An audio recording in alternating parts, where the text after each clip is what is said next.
Hi, this is Donald here, and this is my review of Greek Myths, the illustrated version by Robert Graves. This illustrated version is not the original text by Robert Graves, which is really more like a giant tome. It's very thorough, very in-depth. The Greek Myth illustrated version is around 214 pages with an index, and a fair amount of pictures scattered in. And the pictures happen to be historical pictures, as in pictures of vases and statues and other like paintings and things like that. So it happens to be quite authentic to the period.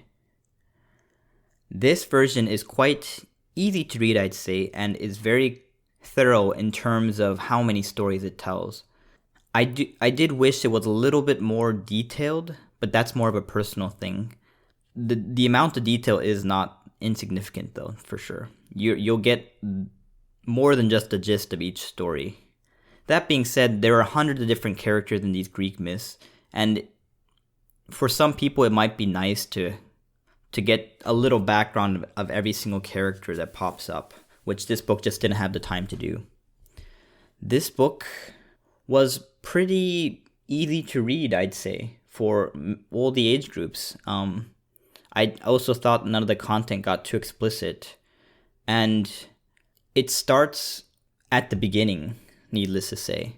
And then it ends with some of the great stories of people like Hercules and Jason and the Argonauts. As an off note, Jason and the Argonauts had a really depressing ending, at least what I thought.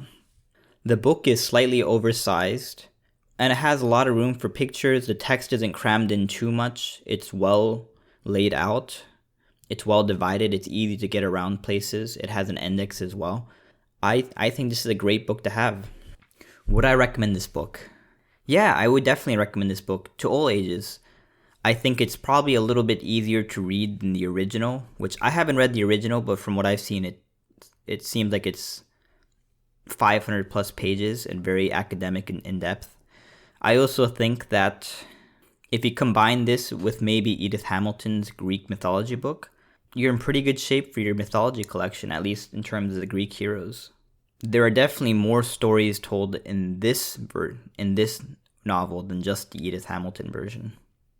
And that is my review of Greek Myths, the illustrated version by Robert Graves. Let me know what you think in the comments below. Thanks.